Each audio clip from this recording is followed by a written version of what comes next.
जो केस हुयो असां हितां खणी वियासीं मेमनगोट हॉस्पिटल ज़ोरा क्लिनिक ते ऐं उतां हुन ऑपरेशन करायो। ऑपरेशन खां पोइ नंढड़ी पैदा थियसि, असां ख़ुशि थियासीं त भई नंढड़ी पैदा थी आहे, शुक्र अल्लाह जो। ॿिए ॾींहुं वरी हुन डिस्चार्ज करे छॾियो। उन खां पोइ राति जो वरी न्याणी जी तबियत ख़राबु थी वई। तबियत ख़राबु थी वई वरी हुन ॾे वियासीं। उन खां पोइ उन मेडिसन ड्रिप वग़ैरह ॾिनानि, चयो हाणे बिल्कुलु सही आहे, तव्हां खणी वञोसि। खणी वरी आयासीं हिते, वरी तबियत ख़राबु थी वियसि। वरी हुन वटि वियासीं, हुन चयो त हाणे मुंहिंजो मसइलो ई न आहे, हाणे ॿियो मसइलो आहे। पोइ असां वियासीं बकाई हॉस्पिटल ते। बकाई हॉस्पिटल वियासीं, बकाई हॉस्पिटल वारनि ॾिसी चयो त भई हीउ जेको आहे जंहिं ऑपरेशन कयो आहे शायदि को ऑपरेशन में मसइलो आहे, तव्हां होॾे खणी वञोसि।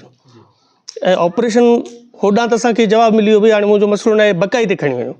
बकाई ते असां खणी वियासीं त हुन ईअं ई चयो। त असां सोचियो यार हाणे इंसान ज़ात त पोइ असां पटेल हॉस्पिटल जो इरादो कयो त असां होॾे खणी वेंदासीं। होॾे रस्ते में ई न्याणी एक्सपायर थी वई। बसि इहो ई हाल आहे। हाणे इन हिसाब सां हिते तॾहिं ते वेठा आहियूं। हाणे पुरअमन एहतिजाज जो असांजो बि हिकु आख़िर सऊं सिधो बिल्कुलु फिट फाट खणी वियासीं। हा खणी वियासीं, उन खां पोइ इहो ई हादसो थियो। ॿियो बसि इहो एहतिजाज जो हक़ बि रखो था, उहो बि मुंहिंजो कज़न आहे।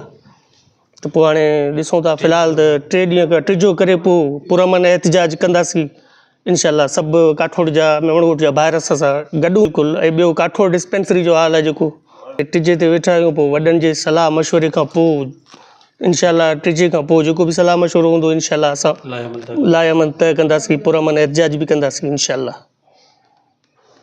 हाणे पूरे इलाइक़े जी ॻाल्हि आहे, सुभाणे ॿिए कंहिं न्याणीअ सां इहो न थिए त बहितर आहे। अलाह सभिनि जी न्याणियुनि खे हिफ़ाज़त फ़रमाए।